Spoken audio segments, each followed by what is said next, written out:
¿Qué tal? Bienvenidos a la mesa de periodistas. Esta semana los titulares de la prensa internacional retomaron el crematorio clandestino en Jalisco. Pero si revisamos, en los últimos años los desaparecidos se cuentan por cientos de miles. Y la operación de centros de exterminio brotan por decenas en todos los estados, en todos los gobiernos. El de hoy, el anterior, el del PRI, el del PAN, y no ha pasado nada. ¿México se quedó sin alma? ¿O cómo explicamos la falta de sensibilidad de las autoridades para procurar la justicia? Le doy la bienvenida a este programa, como siempre, con mucho gusto, a Óscar Valderas, periodista experto en temas de seguridad, que ha hecho una radiografía estupenda de estos datos. Bienvenido. Yoli, qué gusto saludarte. Buenas tardes, Salvador. Y Salvador Frausto, director de investigación de Milenio, que también tiene incluso mapeado con algunos datos interesantes esta situación. Gracias a ambos por estar con nosotros. Bienvenido, Salvador. Gracias, Joel y Óscar. Un gusto conversar con ustedes. ¿Cómo explicamos esta barbarie, Salvador?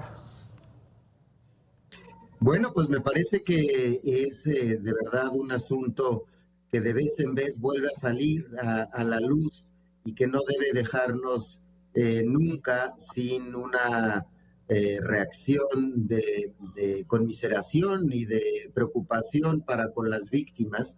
Me parece que hay dos lecturas. Por una parte, el crimen organizado cada vez más encuentra en la desaparición de la gente que ellos reclutan de diversas maneras para ocultar o tratar de ocultar muchos de los homicidios o la cantidad de gente que ellos tienen trabajando para sus filas.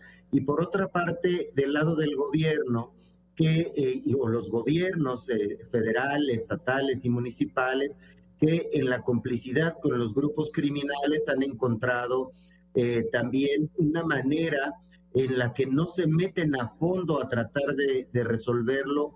En primer lugar, por esa complicidad que hay entre autoridades políticas y criminales, y por otra parte, por lo que se ha subrayado insistentemente, que es finalmente a más desaparecidos, menos datos de homicidios.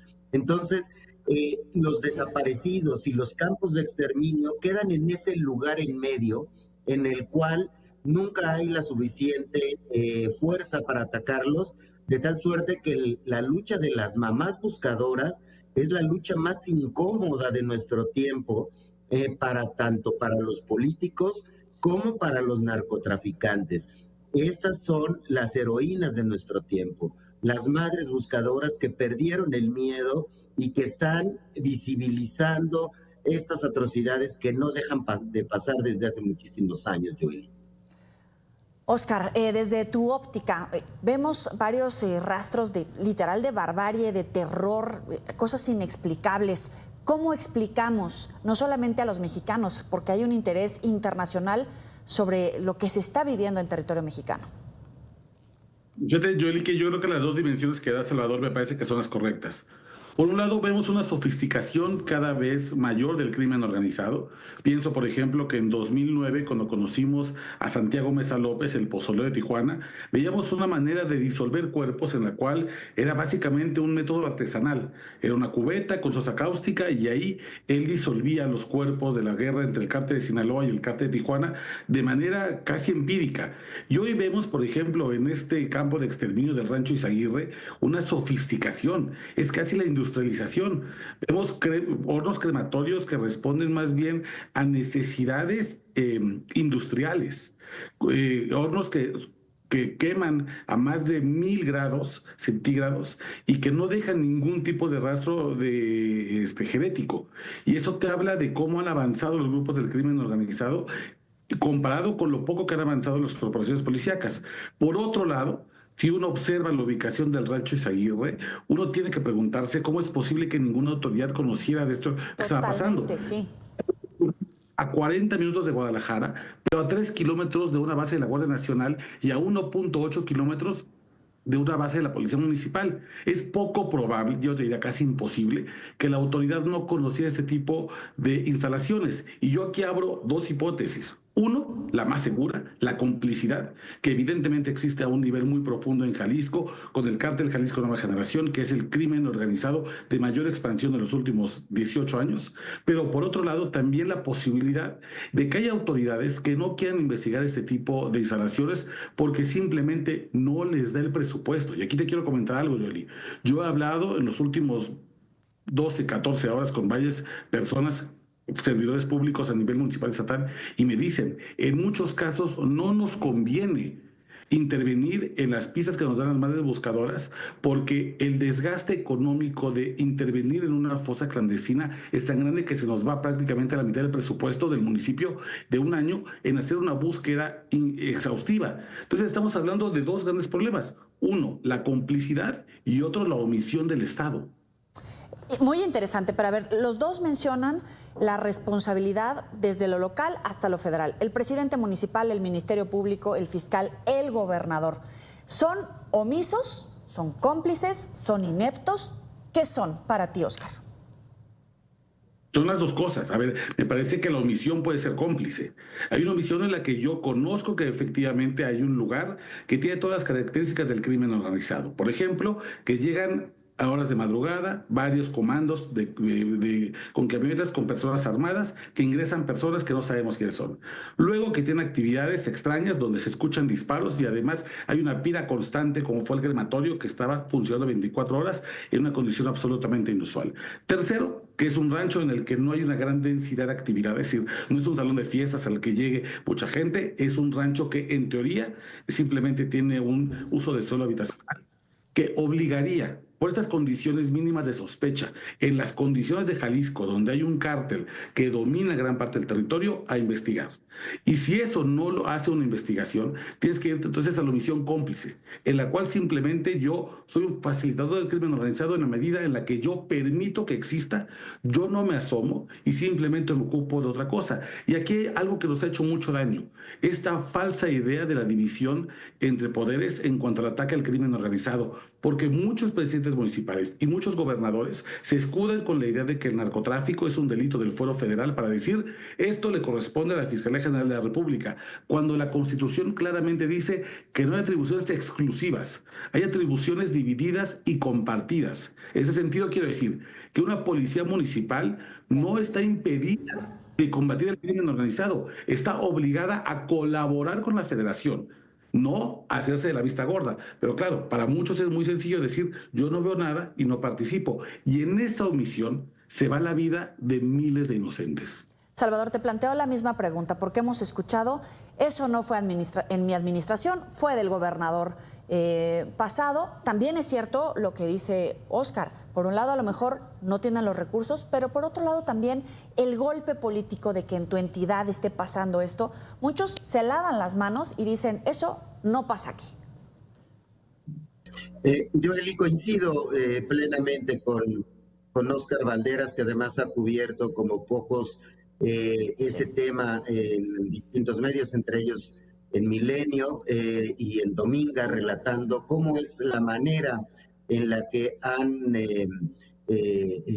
aventurado métodos tremendos para reclutar, para entrenar, para ejecutar, para poner a su servicio, y que hay una complicidad de todos los niveles de gobierno en muchas ocasiones, en otras hay una ineficiencia, ineficacia gubernamental brutal, hay falta de presupuesto, y también pues eso nos lleva a la narrativa política donde queda siempre el tema de los desaparecidos y de los campos de exterminio y entrenamiento que lanzan o que tienen los cárteles de las drogas. Ya lo vimos, si recuerdas, Joely, como cerca de la elección presidencial y para la jefatura de gobierno de este año, hubo una de las principales madres buscadoras ligada o que simpatizaba o simpatiza con Xochitl Gálvez, diciendo aquí hay un campo de exterminio, aquí hay un cementerio clandestino, unos días antes de las elecciones. Me parece que no es la culpa de la madre activista, sino la información política que le acercaron los simpatizantes de los panistas que le acercaban información falsa, en este caso a la madre buscadora, y el PAN sobre todo ha lucrado políticamente y lo sigue haciendo con esta información, al igual que está ocurriendo ahora al ponerle tintes partidistas, que si es culpa del Movimiento Ciudadano, que si es culpa del gobierno federal. Es decir, sacar raja política es un asunto en el que desafortunadamente se han metido las madres buscadoras, que además, pues ellas responden a quienes las apoyen, a quienes les den información. Su interés último, final, necesario de vida es de encontrar a sus desaparecidos. Pero los partidos políticos y sobre todo los políticos más mezquinos de nuestro país están haciendo de este fenómeno social y político lamentabilísimo una escaparate de guerra política que no tiene perdón. Ahora, ¿qué están haciendo las madres que sí encuentran muertos y vivos, que es el colmo, Oscar? Digo, qué bueno, pero al final, ¿qué están haciendo, no? Bueno, están haciendo sin duda la tarea que el Estado no quiere o no puede hacer en muchos casos. Hoy, por ejemplo, la verdad es que los grandes expertas forenses de este país son las madres buscadoras y han generado una cantidad de literatura científica que uno de verdad tiene que admirarlas y no hacer otra cosa más que leerlas. Estaba leyendo hace poco un informe que se llama La naturaleza habla, en la cual las madres han contado cómo incluso la manera en la que el viento sopla en ciertos municipios de Coahuila, por ejemplo, en el campo de exterminio de Patrocinio, les indica dónde podría haber fosas clandestinas. Es decir, estamos hablando de que hay un porcentaje mínimo de este país que debería estar, por la edad y por el perfil de las madres buscadoras, jubilándose con sus nietos y está haciendo un trabajo que no hacen las autoridades. Las madres buscadoras, por ejemplo, y esto lo registré en Nuevo León, están aprendiendo a volar drones porque no les da la fuerza por la edad que tienen para subir algunas escalpadas, y entonces con drones comienzan a identificar dónde están los campos de... Están haciendo el trabajo que nadie quiere hacer y son, sin lugar a dudas, y aquí yo creo que Salvador y yo tenemos esta coincidencia, son la reserva moral de este México. Claro, el tema es si nos estamos quedando sin alma, sin corazón, porque a las madres buscadoras también las persiguen, las secuestran, las asesinan. Es el colmo de la impunidad. Con esto nos quedamos, vamos a la pausa en Mesa de Periodistas. Ya volvemos.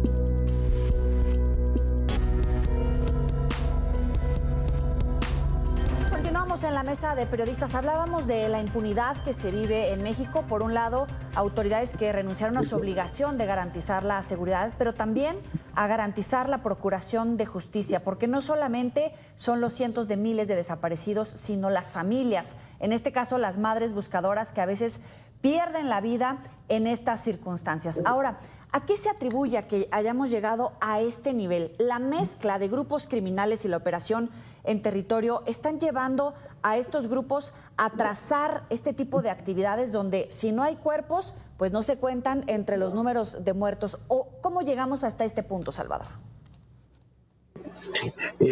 Bueno, pues la competencia, como en cualquier industria, la competencia entre los grandes grupos criminales que hay en nuestro país los hace tener, bueno, por un lado, más mano de obra barata, tener sicarios, tener quienes procesen las drogas en laboratorios o quienes corten las drogas, o tener sicarios que ataquen a sus rivales o a los traidores. La dinámica de mercado en la que se han metido los grupos criminales en nuestro país, que además se han diversificado hacia muchas otras industrias, no solo el tráfico de drogas, sino el tráfico de migrantes, el tráfico de armas, la extorsión, etcétera, ha llevado a convertirlas en verdaderamente las empresas más poderosas de nuestro país.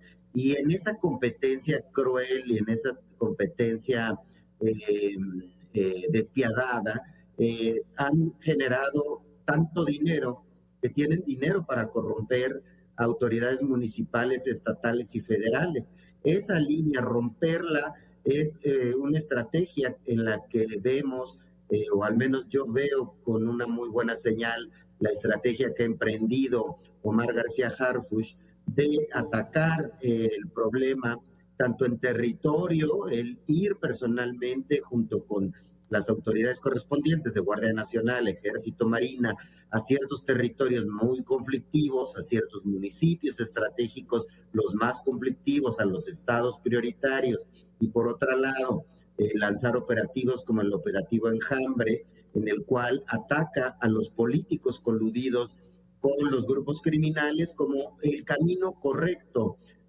aunque aún insuficiente, en el cual las autoridades están avanzando. A mí me llama mucho la atención la gran cantidad de decomisos y los primeros signos de disminución en los crímenes en nuestra nación han pasado, digamos, de septiembre para acá.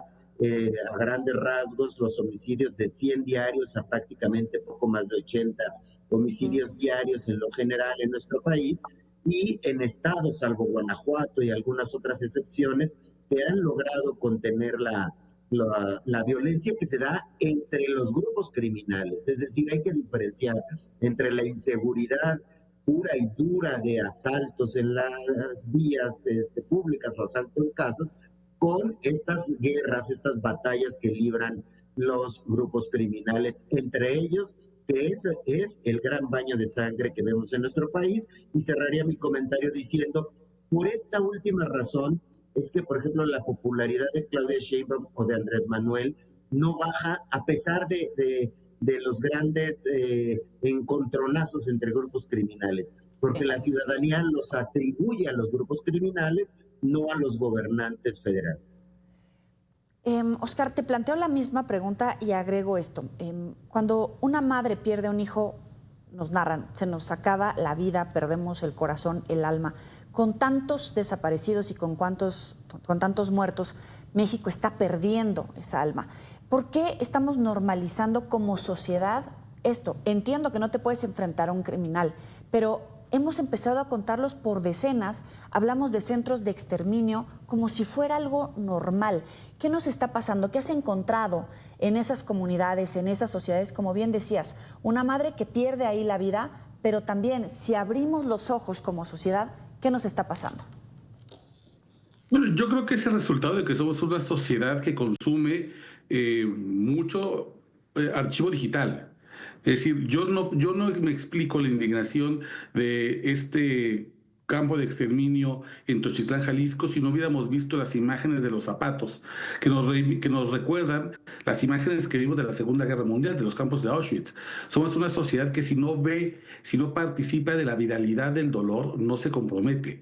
Por ejemplo, yo tengo una teoría de por qué el caso de Ayotzinapa se volvió un caso mayúsculo y llegó incluso a convertirse en un tema de relevancia internacional, y tiene que ver con la imagen que vimos 2 días después del crimen de este normalista que tenía el rostro desollado. Esa imagen terrible, que era una imagen que además era casi impublicable para los medios de comunicación porque mostraba una violencia extrema, movilizó. Y hoy Tochitlán nos moviliza justamente porque tenemos la imagen de los zapatos. Otros crímenes, otras tragedias, como por ejemplo el campo de exterminio de Patrocinio en Coahuila, o los campos de exterminio en Solecito, Veracruz, o incluso el que encontraron las madres recientemente en Reynosa, Tamaulipas, no tiene este componente de imagen. Y entonces no nos indigna tanto porque no tenemos una referencia.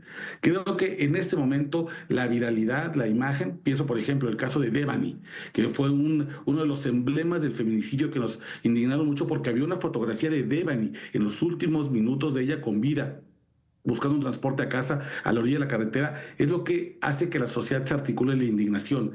Y aquí creo que tenemos que avanzar justamente a que la indignación no depende de la imagen, del video, de la fotografía, y nos indigna a partir del dolor ajeno. Lo que estamos viendo en Tochitlán me parece que es además no solamente la pulpa del dolor, sino también una realidad terrible. Y es que el crimen organizado está viviendo en este momento una crisis dentro de ellos. Hoy ya no somos un país de 7 cárteles, sino un país de 250 brazos armados. Y cada uno de los brazos armados ejerce una violencia extrema para poder controlar sus pequeños territorios. Y esta violencia pasa porque cada uno de esos grupos pequeños tiene sus propios campos de exterminio, sus propios campos de adiestramiento, y son los que generan este gran dolor. Alejandro Ope, este gran analista de seguridad que lamentablemente ya falleció, que en paz descanse, hizo un modelo matemático para ubicar cuántas personas integraban el crimen organizado en México. Y el resultado de su cálculo matemático decía que el crimen organizado en México se integra por 175,000 personas. Y aquí quiero hacer pausa de este dato. 175,000 personas en un país de 130 millones de habitantes. En el último debate para ser jefe de gobierno, Salomón Chertorivsky, el nominado del Movimiento Ciudadano que perdió frente a Clara Brugada, dijo que la criminalidad en la Ciudad de México integraban 20,000 personas.